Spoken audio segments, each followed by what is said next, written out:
घुसपैठियों को बांटेंगे। क्या आपकी मेहनत की कमाई का पैसा घुसपैठियों को दिया जाएगा? आपको मंजूर है?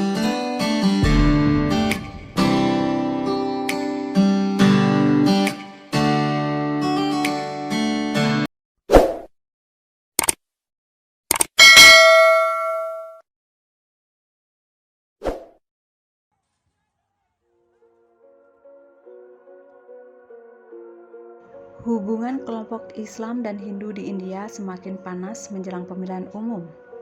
Ini tak lain akibat berbagai propaganda anti-Islam Perdana Menteri India Modi Narendra dan anggota Partai Bharatiya Janata atau BJP. Pengamat politik Apurvanan dari Universitas Delhi menyebut Modi dan Partai Bharatiya Janata telah memutuskan menjadi pembela kepentingan Hindu dalam pemilu India. Melindungi kepentingan umat Hindu berarti menyelamatkan mereka dari umat Islam. Untuk menegaskan posisinya itu, Modi menyerang partai oposisi sebagai pembela Islam. Hari Minggu pekan lalu pada rapat umum di Rajasthan, Modi menyatakan umat Hindu akan kehilangan kekayaan bila oposisi berkuasa. Kekayaan umat Hindu akan diberikan mereka yang memiliki lebih banyak anak.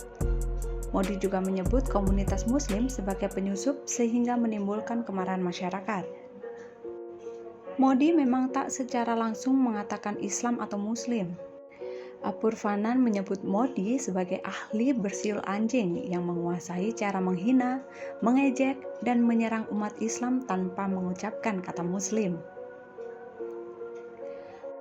Pernyataan Modi yang menyebut umat Islam sebagai mereka yang menghasilkan lebih banyak anak dan penyusup berakibat pada bangkitnya pemikiran jahat bahwa umat Islam adalah orang luar yang ingin mendepak mayoritas Hindu. Dalam pidato-pidato berikutnya, Modi terus mengadu umat Hindu melawan Muslim dengan sindiran-sindiran. Misalnya pemakaian istilah revolusi merah muda atau non-vegetarianisme versus revolusi putih vegetarianisme atau kuburan yang mengacu pada praktik pemakaman Muslim versus krematorium yang mengacu pada pembakaran jenazah Hindu. Apa yang disampaikan Modi tersebut tidak lain untuk kepentingan elektoral. Sebagai informasi, Islam merupakan agama dengan jumlah pemeluk terbanyak kedua di India setelah Hindu. Pada tahun 2019, jumlah warga Muslim di India lebih dari 207 juta jiwa.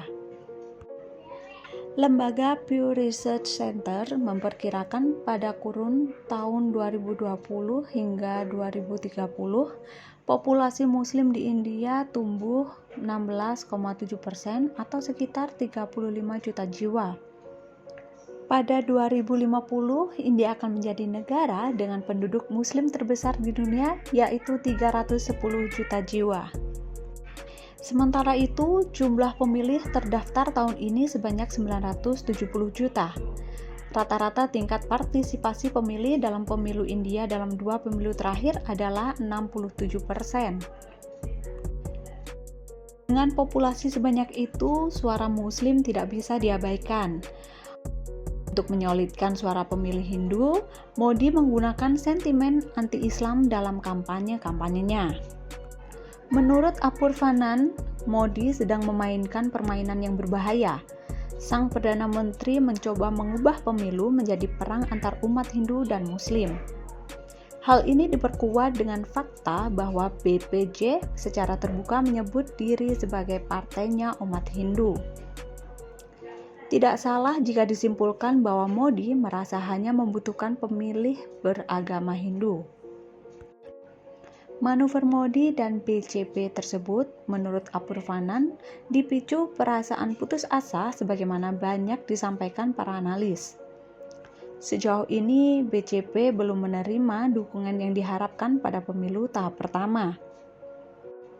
Keputusasaan ini telah mendorong mereka untuk mencoba formula lama polarisasi Hindu dengan menimbulkan ketakutan akan pengambil alihan Muslim di India. Tetapi Apurvanan melihat sejak awal kampanye, Modi telah memberikan pernyataan-pernyataan yang menggambarkan partai-partai oposisi sebagai anti-Hindu. Misalnya, dia mengatakan manifesto Kongres mempunyai jejak Liga Muslim, mengacu pada partai politik yang didirikan di bawah kolonialisme Inggris untuk menjamin hak-hak Muslim. Apurvanan mengatakan ketika kampanye penghasutan PCB terus berlanjut, umat Islam dinasihati oleh para simpatisan mereka untuk tidak bereaksi karena hal itu akan membuat umat Hindu tertarik pada PCB. Umat Muslim diam saja, begitu pula ECI dan pengadilan.